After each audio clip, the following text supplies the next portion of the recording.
에베소서 2장 11절로 22절 말씀 다 찾으신 줄 알고 한 절씩 교독으로 읽겠습니다. 그러므로 생각하라. 너희는 그때 육체로 이방인이요 손으로 육체에 행한 할례당이라 칭하는 자들에게 무할례당이라 칭함을 받는 자들이라.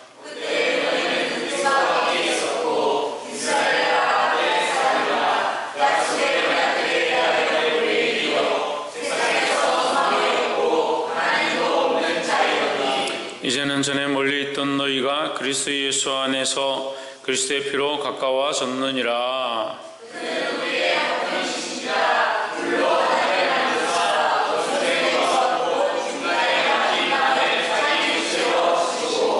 온수된 것 곧 의문에 속한 계명의 율법을 자기 육체로 폐하셨으니 이는 이들로 자기 안에서 한 새 사람을 지어 화평하게 하시고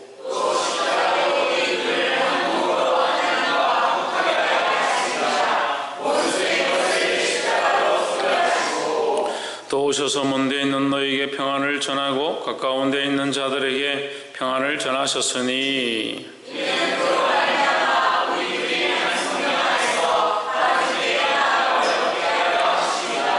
그러므로 이제부터 너희가 외인도 아니요 손도 아니요 오직 성도들과 동일한 시민이요 하나님의 권속이라.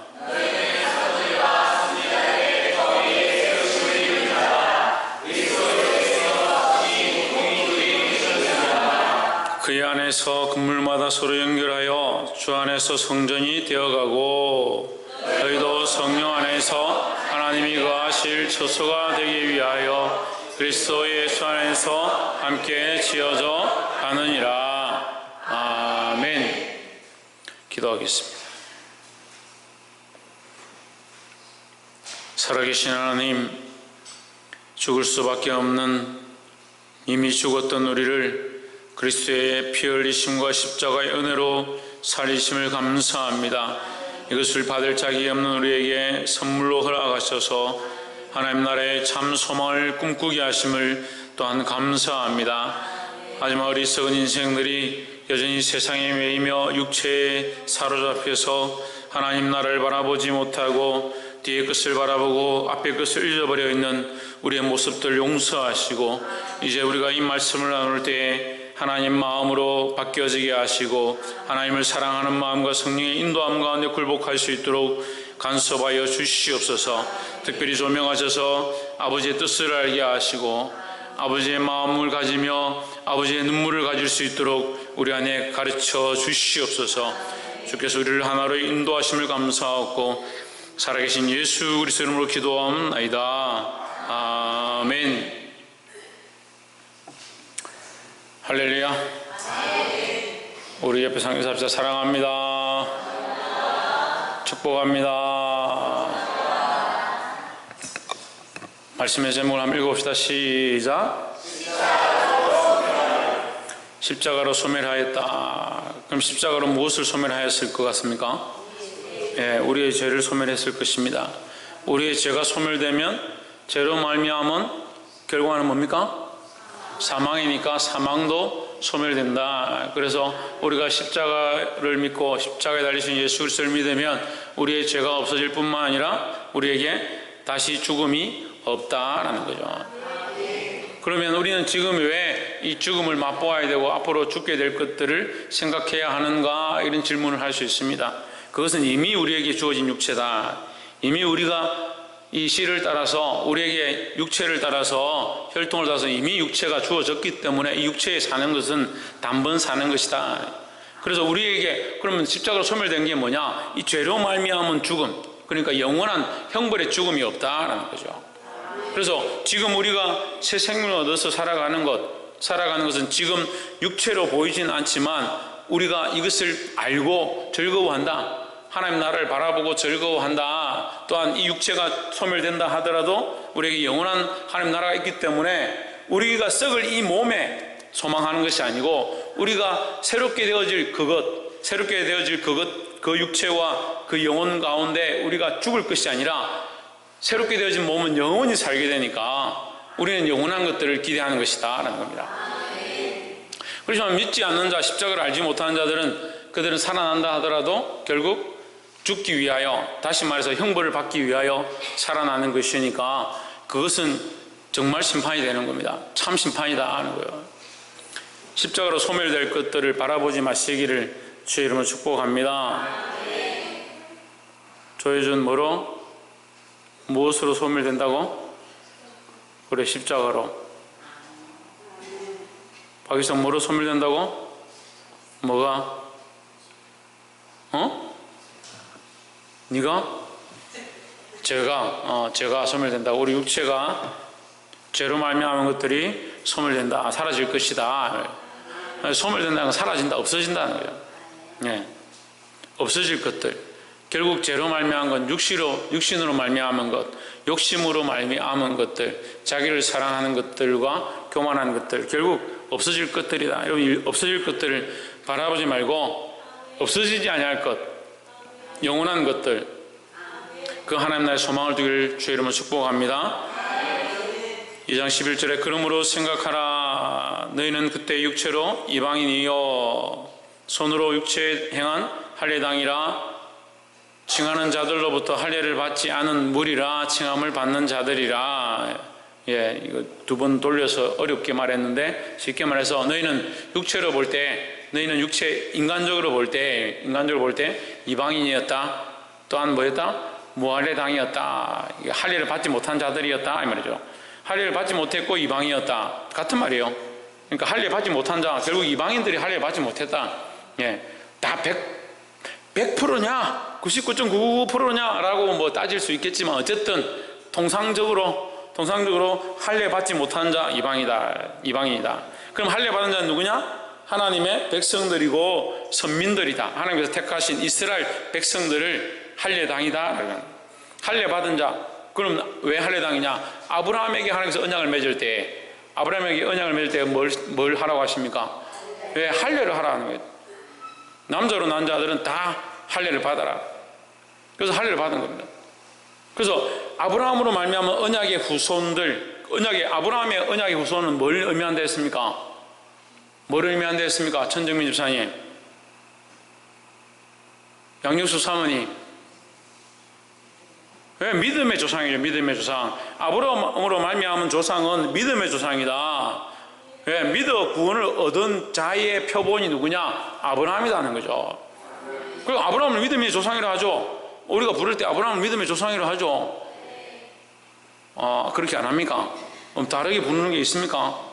아브라함 믿음의 조상이다. 복의 근원이라 하기도 하죠. 왜 복의 근원이냐? 믿음의 조상이니까 복의 근원이죠. 믿음이 없는데 무슨 복의 근원이 되겠습니까? 그래, 아브라함이 복의 근원이 된 것은 믿음으로 말미암은 것이다. 그래서 하나님을 믿으니 그것을 아브라함의 뭐로 여겨주셨다? 의로 여겨주셨다. 그래, 의롭다함을 받은 게 복이다. 의롭다함을 받은 게 복이다. 따라합시다. 의롭다함을 받은 것이 복이다. 그래서 그럼 우리의 복음은 뭡니까? 우리가 복음을 믿습니다. 우리의 복음은 뭡니까? 예수 그리스도죠. 그래, 예수 그리스도 핵심은 예수 그리스도죠. 그래, 우리의 복음은 뭡니까? 김태현 집사님, 천태현 집사님 할 뻔했네. 주로 말미암은 구원이다. 홍진우, 예수님이 부활하십니다. 신성경 집사님, 신이경 집사님, 예수님을 믿음으로 뭐요? 의롭게 된 게 복이랬죠. 의롭게 된 게 복이니까 예수를 믿음으로 너는 의롭게 된다. 너는 죄 없다 함을 받는다. 죄가 없는 자로 너는 의롭게 된다. 하나님과 같이 된다. 죄가 없으니까 하나님과 같이 되는 거예요. 우리가 하나님의 신성을 가지는 게 아니고요. 자꾸 지금 착각을 해가지고 하나님처럼 된다 하니까 자꾸 이단들이 생겨가지고 내가 하나님이고 내가 아버지 하나님, 내가 어머니 하나님이고 좀 있으면 삼촌 하나님, 이모 하나님 생길 것 같아. 하나님이 되는 게 아니고요, 신성을 가지는 게 아니라 하나님처럼 의롭다함을 얻는다. 우리가 얻은 의는요, 하나님의 근본 의로움과 달라요. 이것을 구별하자면 하나님께서 우리를 하나님처럼 의롭다 해주셨지만 의롭다 일컬어 주신 것이고 의로움으로 덮어주신 거지 우리의 근본 자체가 다 의로운 게 아니다라는 거죠. 그러니까 이 의롭지 않은 자들을 의로움으로 덮어주셨으니까 이게 뭡니까? 이게 복이죠. 이게 복이죠.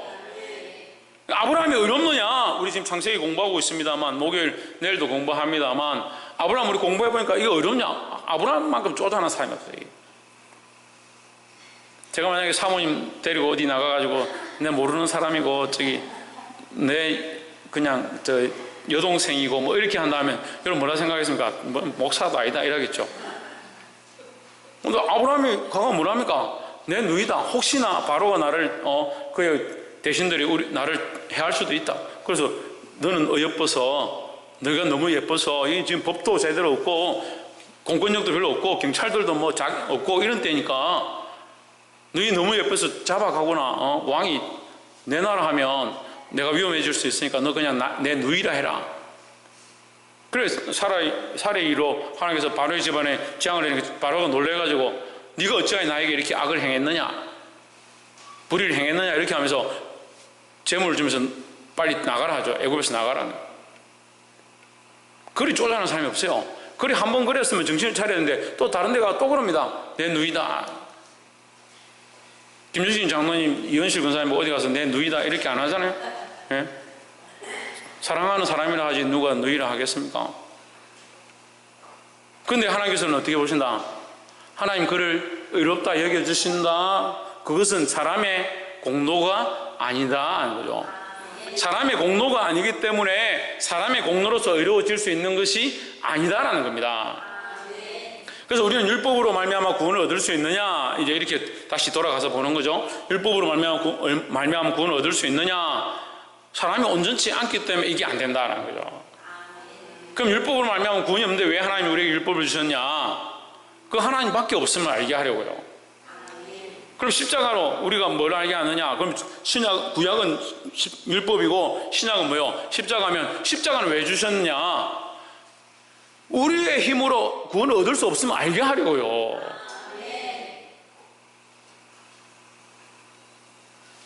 육체에 행한 할례를 받은 무리라 칭하는 자들로부터 할례를 받지 않은 무리라 칭함을 받는 자들이라 했습니다.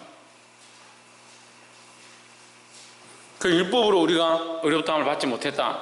율법으로 의롭다함을 받지 못했다. 그 유대인들은 의롭다함을 자기들이 할례 받아서 우리는 의롭다. 우리는 택한 선민이라서 어렵다라고 하고 있죠. 우리는 그렇지 못함을 칭함받던, 그걸 비방받던, 그래서 서러움을 당하던 이방인이었다 이 말이죠. 12절에 그때 너희는 그리스도 안에 있었고 어디 있었고? 그리스도 밖에 있었고 이스라엘 나라 밖에 사람이라. 왜요? 유대인들이 아니니까, 이방인들이니까. 약속의 언약들에 대하여는 외인이요. 약속의 언약은 뭡니까? 약속의 언약은 뭡니까? 하나님께서 세우신 언약이다. 하나님께서 세우신 언약. 하나님께서 세우신 언약에 이방인들은 없는 거예요. 이방인들은 듣지 못하니까, 들을 기회가 없었으니까. 근데 지금 우리는 듣고 믿고 구원함을 얻었습니다. 그러니까 은혜죠. 약속의 언약들에 대하여는 외인이요 세상에서 소망이 없고 하나님도 없는 자이더니 있습니다. 세상에서 뭐도 없고 소망도 없고 하나님도 없다. 그 하나님 없으니까 소망이 없죠. 하나님 없으니까 소망이 없죠. 그러니까 우리에게 소망이 있습니다. 필정 집사님 왜 소망이 있습니까? 예? 최원영 왜 우리에게 소망이 있습니까? 박사님 우리에게 왜 소망이 있습니까?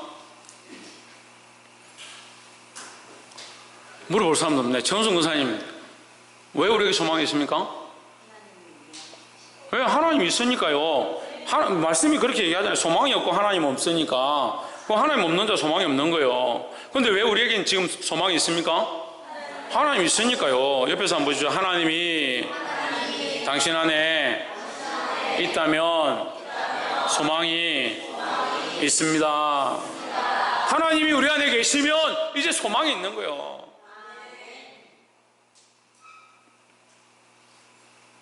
그 하나님 없으면 소망도 없다. 오늘 예배에 여러분 누구를 바라보고 있습니까? 하나님 바라보고 있습니까? 진짜요?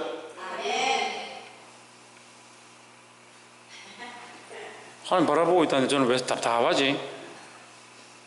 13절에 이제는 전에 멀리 있던 너희가 그리스도 예수 안에서 그리스도의 피로 가까워졌느니라 하십니다.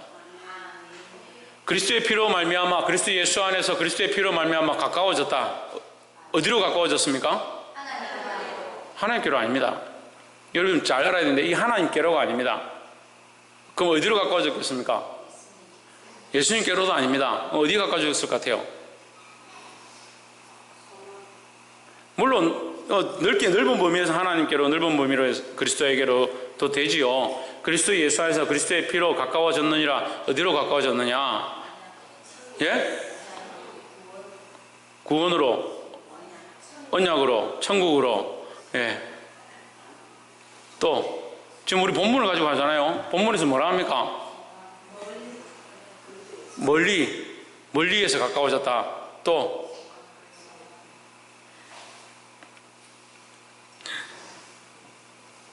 예? 자, 지금 위에 지금 11절에서 할례던가 무할례던 얘기합니다. 그죠? 백성이냐 이방인이냐 얘기하죠. 예. 이방인이냐, 백성이란 말은 없지만 백성이냐 선민이냐 이방인이냐 이 얘기를 하는 거예요. 그럼 우리는 어디에 가까워졌다? 선민에 가까워졌다. 백성에 가까워졌다 이 얘기죠. 너희가 멀리 있었는데 왜 멀리 있었냐? 이방인이니까 멀리 있었죠. 이방인이었다. 너희에게서 복음이 멀었다. 너희가 하나님 말씀을 들을 기회가 없었다. 하지만 이제는 어떻게 됐냐? 가까이 왔다. 가까이 왔다. 왜? 선민에 가까이 왔다. 하나님의 백성의 자리에 가까이 왔다 이 말이죠. 12절 그때 너희는 그리스도 밖에 있었고 차라리 율법 밖에 있었고 이랬으면 이해가 되는데 그리스도 밖에 있었고 그리스도를 알지 못했었고 그리스도를 알지 못했고 이스라엘 밖의 사람이라. 그게 뭡니까? 이스라엘 밖의 사람이 뭐요? 이방인이죠. 그래, 우리는 이방인이었다는 거예요. 이방인이었습니다. 우리가 지금 예수를 믿고 구원을 얻은 것은요 정말 큰 은혜예요. 이스라엘 백성이 하나님 복음을 들은 것도, 율법을 들은 것도, 하나님 알게 된 것도, 아브라함을 부르신 것도, 이삭을 부른 것도, 야곱을 부른 것도 하나님 크신 은혜지만 특별히 우리는 이방인 족속이었고 하나님 알만한 기회가 없었는데 우리에게 이 복음이 들려진 것, 우리가 지금 그 이방인 가운데서도 특별히 우리가 오늘 나와서 말씀을 듣고 있는 것, 이게 복의 복이다라는 거죠. 그럼 왜 이런 복이 우리에게 있느냐? 로마서 기자는 이게 복이 왜 우리에게 있다 하느냐? 그 장자들의 완고함으로, 그 이스라엘 백성들의 완악함으로 이 복음이 넘어갔다. 복음이. 예, 복음을 받을 수 있는 은혜가 이 이스라엘 백성의 완악함으로 이방인에게로 넘어갔다. 그래서 이 이방인에게로 넘어간 복음이 우리에게 들릴 수 있다는, 우리가 들었다, 우리가 믿게 되었다라는 것이 참 복이다라는 거죠. 이스라엘 나라 밖의 사람이라 약속의 언약들에게 대하여는 외인이요 약속의 언약과 관계없는 상태였다는 거죠. 예, 언약과 관계없는 사람들이었다. 세상에서 소망이 없고 하나님도 없는 자이더라. 세상에서 소망이 없고 당연하죠. 하나님 없으니까. 지금 우리는 세상에 있습니다. 하지만 소망이 있습니다. 왜요? 하나님이 있으니까요. 하나님이 있으니까 우리 속에 하나님이 있다는 것은 세상에서 소망이 있다는 겁니다. 우리는 이 세상에 살고 있지만 우리에게 소망이 있다. 그 소망은 뭡니까? 하나님 나라에 대한 소망이지 이 땅에 대한 소망이 아니에요. 이 세상에 살고 있으면서 이 세상에 소망이 든든히 있습니다. 그게 아닙니다. 우리가 하나님이 있기 때문에, 하나님 우리 안에 있기 때문에 하나님 주시는 소망, 하나님이 허락하신 하나님 나라의 소망, 그 소망이 이 세상 가운데 있으면서도 풍성해야 된다는 겁니다. 이 꿈을 꾸시는, 이 하나님 나라의 꿈을 꾸시는, 하나님 우리 안에 거하심으로 주시는 이 꿈을 꿀 수 있는 저와 여러분 되기를 주의 이름으로 축복합니다. 13절에 이제는 전에 멀리 있던 너희가 그리스도 예수 안에서 그리스도의 피로 가까워졌느니라. 어디 있었느냐? 멀리 있었다는 거예요. 어디서 멀었느냐? 복음에서 멀었다. 아까도 얘기했지만 택한 하나님의 백성의 자리에서 멀었다라는 거죠. 그래, 멀었다는 말은 다시 말해서 가능성이 없었다. 우리가 하나님의 백성 될 자격이 없었다. 그런데 누구로 말미암아? 예, 그리스도 예수 안에서 그리스도의 피로 말미암아, 그리스도의 피로 말미암아 가까워졌다. 하나님의 백성의 자리에 가까워졌다. 그래, 이것이 너의 공로냐 나의 공로냐 우리가 논할 게 아닌다. 우리의 공로가 아니다. 누구의 은혜냐? 예수 그리스도로 말미암은 하나님의 은혜다. 따라합시다. 예수 그리스도로 말미암은 하나님의 은혜입니다. 예수 그리스도로 말미암은 하나님의 은혜로 우리가 하나님께, 하나님의 백성의 자리에 가까이 가게 되었다. 그러니까 우리는 이 세상에 소망이 있는 게 아니고요, 이 세상 안에 있지만 이 세상의 소망이 아니라 그 가진 소망이 있겠는데 무슨 소망이냐? 하나님 나라의 소망이라는 거예요. 하나님 백성답게 하나님의 백성으로서의 소망을 든든히 가져야 한다라는 겁니다. 14절에 그는 우리의 화평이신지라. 그는 누굽니까? 예수 그리스도입니다. 예수 그리스도는 우리의 화평이신지라 둘로 하나를 만드사 원수된 것 곧 중간에 막힌 담을 자기 육체로 허시고 했습니다. 자, 우리가 이거 잘 봐야 되는데 이 14절에서 둘이라는 말이 나옵니다. 둘이라는 말이 계속 나오거든요. 14절에 있는 이 둘은 우리의 화평이신지라 둘로 하나를 만드사 원수된 것 곧 중간에 막힌 담을 자기 육체로 허시고. 자, 이걸 왜 둘이냐? 왜 둘이냐? 이방인과 하나님의 백성이 둘이다. 이것이 원수였다. 원래 원수가 아니었지만 원수다. 왜? 우리가 갈 수 없었으니까. 우리는 죄로 말미암아 죽을 수밖에 없었으니까. 또한 다르게 해석할 수도 있습니다. 하나님과 우리가 나뉘어져서 둘이었다. 근데 하나님과 우리를 둘로 나누기에는 이게 좀 개념이 먼 거예요. 하나님과 우리가 둘이었다. 하나가 아니라. 둘로 하나를 만드사 원수된 것 곧 중간에 막힌 담을 자기 육체로 허시고. 누가 허셨습니까? 예수 그리스도께서 하나님과 우리를 허셔서 화목하게 하셨다. 이 막힌 담, 여기 담을 얘기하는데 담은요 사람이 헐 수 없는 거예요. 사람이 헐거나 세울 수 없는 것이다. 우리가 세운 적이 없으니까, 우리가 어떻게 해본 적이 없으니까 결국 죄로 말미암아 세워진 것이다. 그럼 누가 할 수 있느냐? 우리가 할 수 있는 게 아니에요. 그래서 누가 오셨냐? 그리스도께서 죽으심으로 이 담을 허셨다라는 겁니다.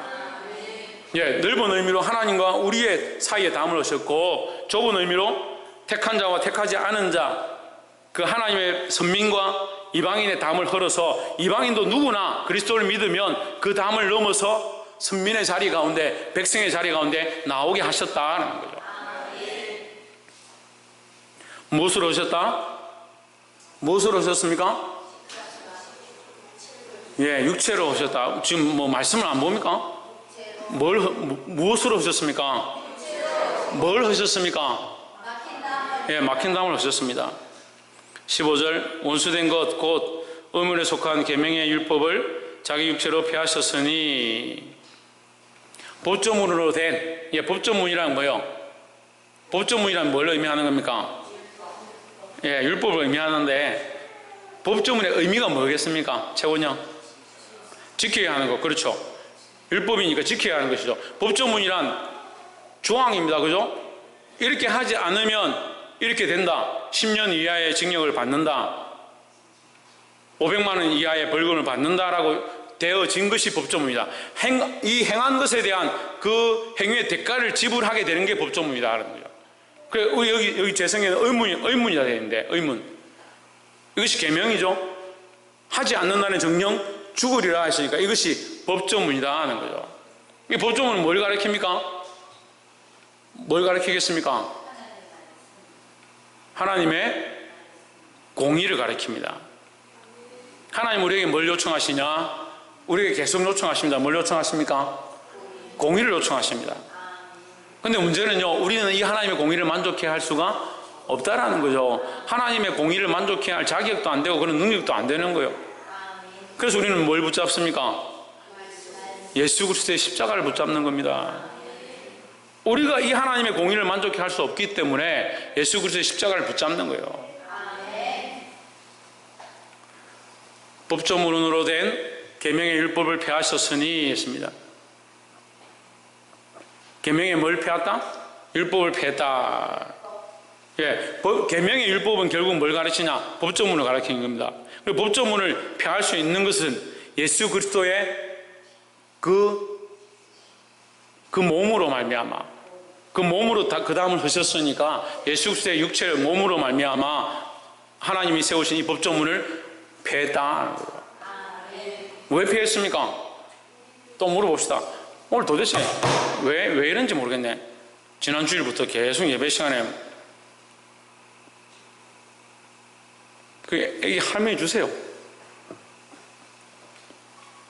법조문으로 된 계명의 율법을 폐하셨으니 했습니다. 폐했다. 왜 폐했느냐? 어떻게 폐했느냐?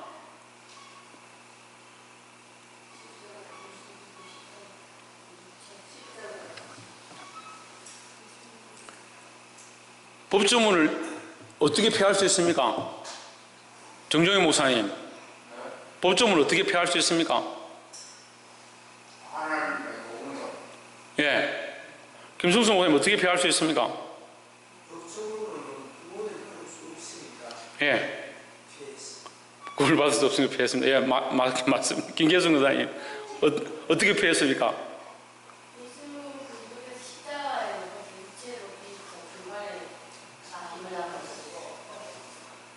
법조문 자체를 폐할 수는 없습니다. 왜냐하면 법조문이 공이기 때문에 법조문 자체를 폐할 수는 없습니다. 여기서 폐했다는 말은 법조문을 만족시켰다라고 해요. 그래서 그 대가를 받아야 하죠. 그 대가를 받아야 되죠. 이것을 하지 않으면 정령 죽으리라 했으니까 이게 법조문인 거죠. 그 선악과를 먹는 날에 네가 정령 죽으리라 했으니까 이게 법조문인 거죠. 그럼 누가 죽었느냐? 이것을 위하여 죄가 없는 자가 이것을 대신하여 죽어야, 그리고 정령 죽으려 했으니까 아담이 죽었지 않아요. 아담이 죽은 게 문제가 아닙니다. 아담은 자기 죄 때문에 죽었죠. 그 아담으로 말미암아 그 태어나는 모든 후손들은 그 죄로 말미암아 다 죽어야 되는데 이거 살릴 방법이 없는 거죠.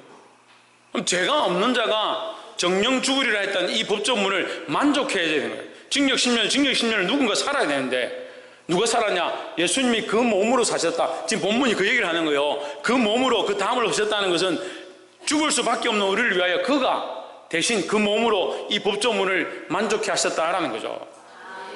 그냥 폐하는 게 아닙니다. 법조문을 쓱쓱 지우고 이제 폐했다, 없어졌다 그렇게 하는 게 아니라 이 법조문에 대한 형벌을 누군가 받아야 하는데 누가 이 법조문의 형벌을 받았느냐? 예수님이 이 법조문에 대한 형벌을 받았기 때문에 이제 그 법조문의 효력이 없다라는 거죠. 누구에게 없습니까? 어떤 사람들에게 없습니까? 그 예수 그리스도를 믿는 사람, 그 예수 그리스도 십자가의 피를 믿는 사람에게 이 법조문의 효력이 없다라는 거죠. 그래서 이제는 율법이 우리에게 왕노릇 할 수가 없죠. 우리는 이제 무슨 법을 받습니까? 생명의 성령의 법의 통치를 받습니다. 그러니까 율법으로 통치함을 받는 게 아니라 성령의 역사함으로 통치함과 인도함을 받는다라는 거죠. 이들로 자기 안에서 한 세 사람을 지어 화평하게 하시고, 한 세 사람을 지어 화평하게 하시고, 이 둘로서 한 세 사람을 만들었다. 그리고 이 이방 족속과 하나님의 선민이라고 했던 자들, 그러니까 할례당이냐 무할례당이냐 이렇게 둘로 된 서로 율법을 지켜야 되느니 그렇지 않으니 이게 중요한 것이 아니다. 뭐가 중요하냐? 예수 그리스도의 피로 말미암은 구원이다. 구원의 길이 하나다는 거 하나. 이 세 사람이 뭐냐? 한 세 사람이 뭐냐?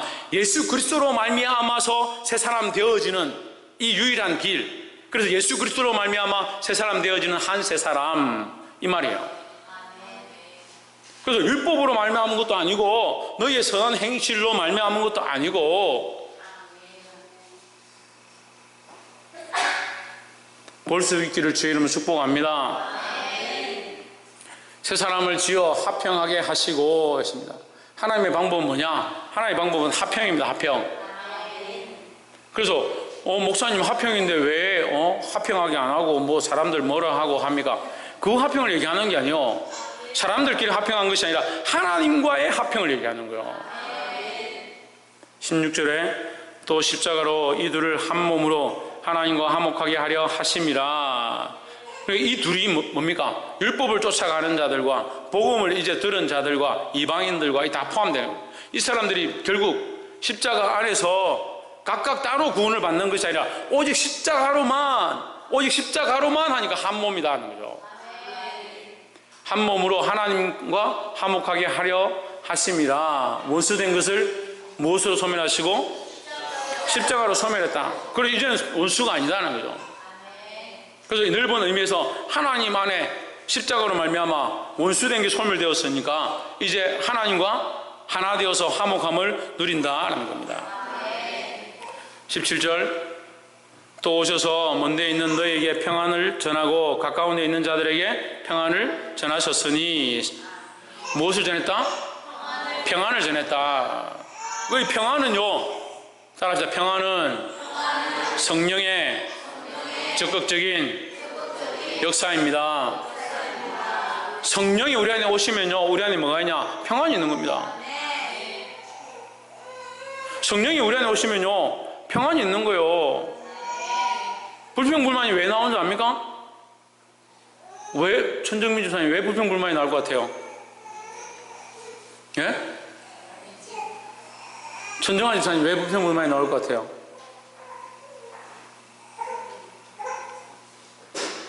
하나님 안에 있지 않아서. 양경수 사모님, 왜 불평불만이 나올 것 같아요? 예? 자기를 사랑해서. 박성님, 왜 불평불만이 나올 것 같아요?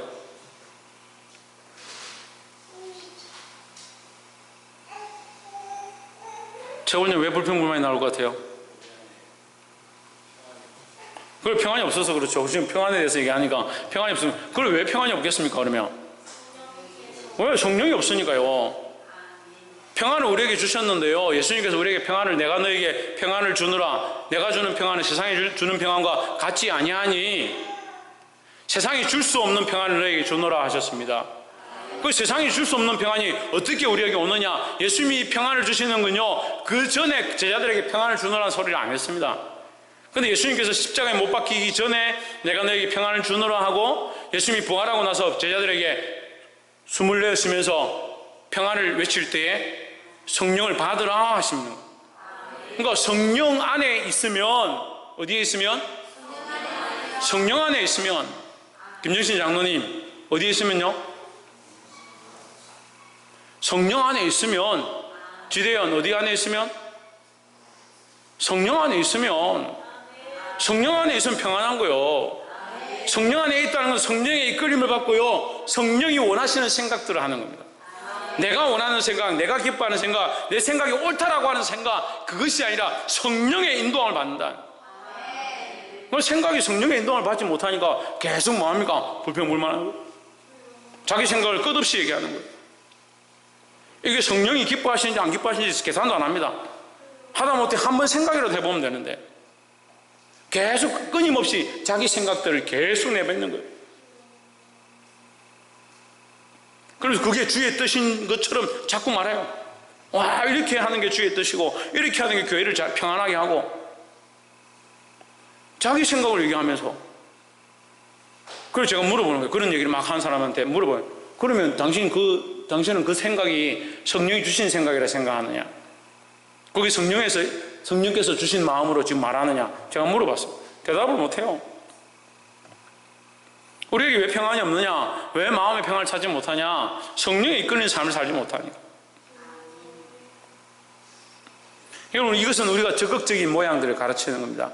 우리가 적극적으로 성령의 이끌림을 받아야 된다는 거예요. 그런데 여전히 생각이 어디 있습니까?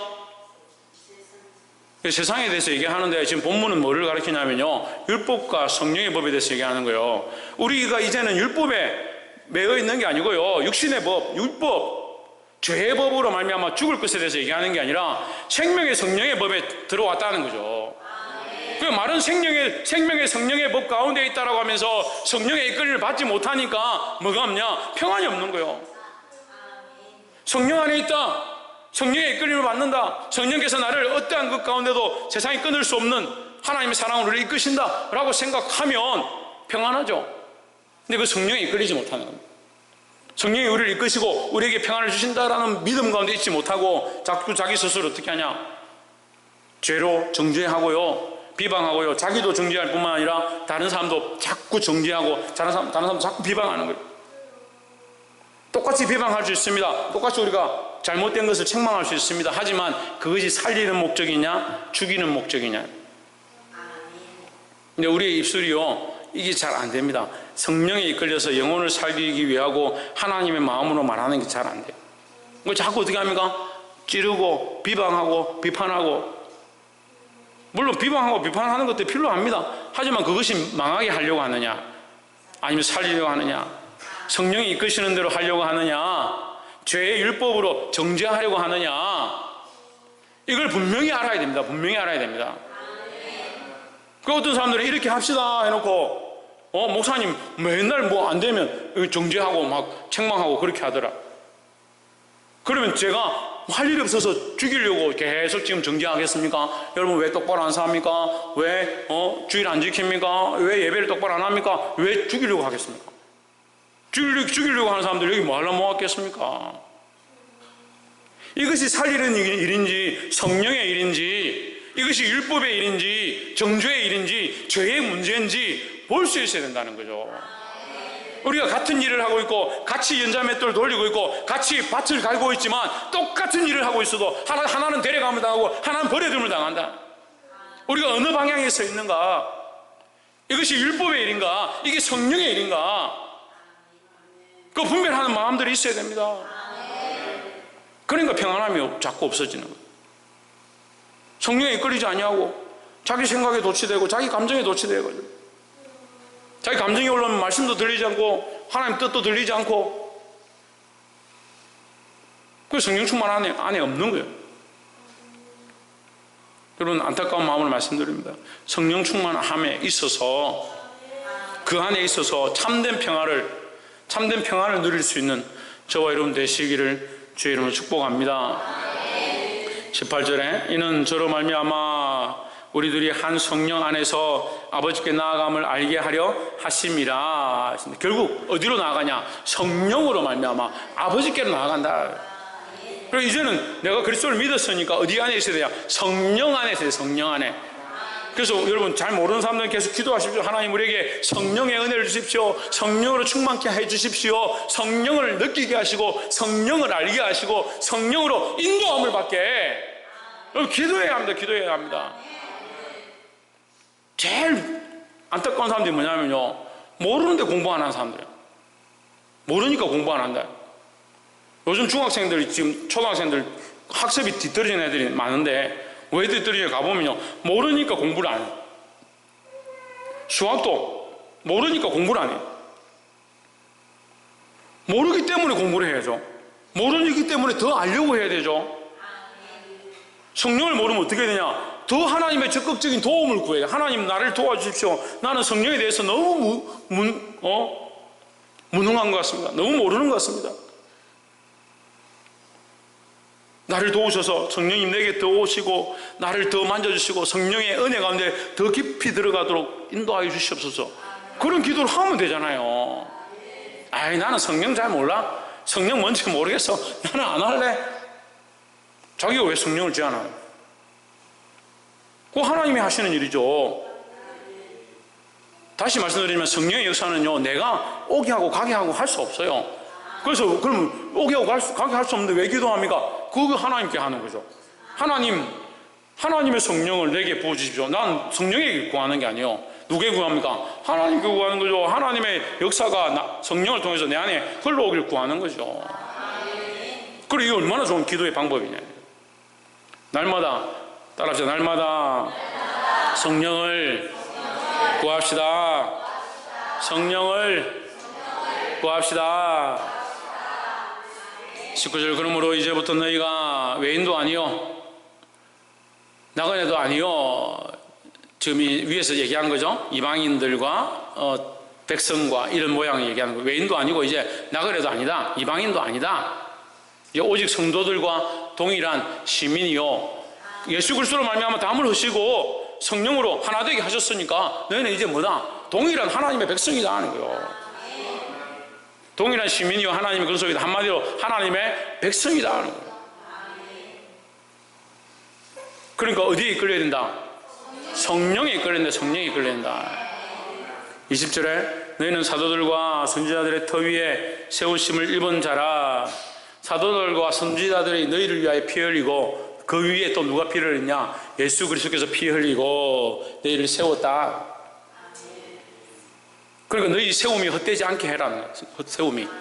주기실 목사님 우리를 위해서 돌아가시고 많은 믿음의 선진들이 유관순 누나가 아니지 나이가 많으니까 어쨌든 유관순 열사도 돌아가시고 안중근도 죽고 윤봉길도 죽고 많은 사람들이 나라를 위해서 희생했다. 그 피 위에 이 나라가 세워졌다. 그러니까 우리가 이 나라를 더 사랑하고 이 나라를 위해서 기도하고 이 나라에서 더 모범적인 삶을 살아야 된다. 그렇죠. 마찬가지로 영적으로 볼 때 믿음으로 우리를 위하여 복음을 전하고 우리에게 하나님 알게 하고 그리스도에게로 돌아오게 한 이 사도들과 선지자들의 그 터 위에 세움을 입었다고. 그러니까 정말 믿음으로 살아야 되는 거죠. 그래서 예수께서 친히 모퉁이 돌이 되셨느니라. 이 말씀은 길게 안 하겠습니다. 우리가 전에 한번 설명했습니다. 그리스도가 모퉁이의 머릿돌이 되어서 뭘 짓느냐? 성전을 짓습니다. 성전. 그리스도의 십자가의 죽으심으로 성전을 짓습니다. 그러면 이 성전에 합당한 자는 어떻게 해야 되냐? 그리스도와 함께 죽어야 될, 그 피의 값을 치른 자, 주와 함께 십자가에서 죽은 자, 그 죽은 자들의 모임, 그것이 뭐냐? 거룩한 성전의 모양이다. 그 이해가 안 되는 사람들은 전에 베드로전서 2장 말씀 우리가 함께 나눴으니까 그걸 다시 한번 찾아보세요. 21절에 그의 안에서 건물마다 서로 연결하여, 그의 안이 어디입니까? 예수 그리스도 아니죠. 예수 그리스도 아니죠. 그래서 그리스도 밖에 세우지 마라. 절대 그리스도와 합하지 않은 자 아니다. 그래서 우리 그리스도와 합하여, 그리스도와 연합하여 뭘 세우냐? 건물을 세우다. 이 건물이 뭐냐? 성전이죠. 주 안에서 성전이 되어가고 있으니까 우리는 그리스도와 합하여 건물이 되어가는 것, 세워져 가는 것, 건물이 되어가는 것을 위에 20절에서 연결하면 세워져 가는 것이다. 그리스도를 모퉁이 머릿돌로 해서 그리스도와 함께 서로 연결되어서 세워져 가는 이것이 뭐냐? 성전이다. 이게 보이지 않는 교회다. 그래서 우리의 신앙 고백할 때요, 보이는 교회와 보이지 않는 교회라고 하는 겁니다. 보이는 교회는 지금 우리가 모여있는 이게 보이는 교회고요, 보이지 않는 교회는요, 영적인 하나님 나라, 예수 그리스도를 머리로 해서 지금 세워져 가고 있는 하나님 나라요. 이것이 완성되는 때, 이것을 건물로 칭하지 않지만 이 하나님의 나라, 예수 그리스도를 머리로 한 이 성전이 온전하게 완성되는 때, 이것을 뭐라고 하냐? 택함 받은 자의 수가 차는 때, 그죠? 택함 받은 자의 수가 차니까 이 자재가 다 쓰여서 건물이 다 완성되는 거죠. 그 하나님 나라가 다 완성되는 때 하나님께서 새 하늘과 새 땅, 새 예루살렘을 하늘에서 처녀가 신랑을 위하여 준비한 것처럼, 신부가 신랑을 위하여 준비한 것처럼, 단장한 것처럼 내려오는 것을 보게 하실 줄 믿습니다. 그래서 우리는 성전이 되어가고 누구를 머리로 한? 예수 그리스도를 머리로 한 무엇의 인도함을 받는? 성령의 이끌림을 받는. 22절 너희도 성전 안에서 하나님의 거하실 처소가 되기 위하여 예수 안에서 함께 지어져 가느니라 했습니다. 자, 22절이 어려운데 그냥 쉽게 말하면 그거예요. 우리가 그리스도 안에 있고, 그럼 그리스도도 우리 안에 거하시고, 그죠? 우리가 성령을 이끌려서 예수 그리스도와 함께 성전으로 지어져 가면 우리의 삶이 뭐냐? 성령 안에 있고 성령은 우리 안에 거하시고, 그 말이에요. 이게 성령 안에서 하나님이 거하실 처소가 되기 위하여 하나님 우리 안에 거하신다. 하나님 우리 안에 거하신다. 우리가 성전의 한 부분이 되기도 하지만 또한 영적으로 보면 내 안에 성령이 들어와 계시니까 하나님 우리 안에 거하실 처소가 된다. 그리스도 예수 안에서 함께 지어져 가느니라. 이 지어져 가느니라는 앞에 지어져 가느니와 조금 다른 거예요. 뒤에 지어져 가는 것은요, 완성되어져 간다. 완성되어져 간다. 지어져 간다. 함께 지어져 간다. 완성되어져 간다. 우리의 표대가 뭐냐? 예수 그리스도죠. 그럼 우리는 예수 그리스도를 향하여 위에서 부르신 부름의 상을 향하여 달려가노라. 이미 이루었다 함도 아니다. 이미 얻었다 함도 아니다. 우리가 온전케 되었다는 것도 아니다. 그것을 위하여, 그것이 뭐냐? 예수 그리스도의 형상, 그 온전한 형상, 예수 그리스도를 담는데 그 완성에 이르기까지 물론 우리가 연약해서 이룰 수는 없지만 어쨌든 이루기까지 성령에 이끌려서 그냥 우리를 버려두는 게 아니라 성령에 이끌려서 성령께서 우리를 가르치셔서 우리를 인도하셔서 예수 그리스도의 형상까지 자라가게 완성되어지게 지어져 가게 하신다는 거예요. 그러니까 이게 하나님의 은혜 위에 은혜인 겁니다. 우리를 부르신 것도 하나님의 은혜고요, 그것을 말하면 구원을 얻은 것도 하나님의 은혜고요, 예수 그리스도로 막힌 다음을 하셔서 하나님과 하나 되게 하신 것도 은혜고요, 특별히 그 안에서 성령의 인도함을 받게 하신 것도 은혜고, 그것으로 멈추는 게 아니라 이제는 뭐요? 하나님의 성전으로, 그리스도의 성전으로 지어져 가고 더 나아가서 완성되어진다, 자라간다라는 겁니다. 그래서 믿음이 있다고 하는 사람, 성령 안에 있다고 하는 사람들은요, 뭐 해야 되냐? 자라가야 한다. 믿음이 있다, 나는 하나님 나라에 소망이 있다. 근데 안 자라는 사람들이 너무 많아요. 안 자라는 사람들. 나는 천국 갈 거다 하는데 성령의 이끌림을 전혀 모르고 성령의 이끌림을 사모하지도 않는 사람들이 너무 많아요. 그러니까 심각하죠. 하나는 알고 둘은 모르니까.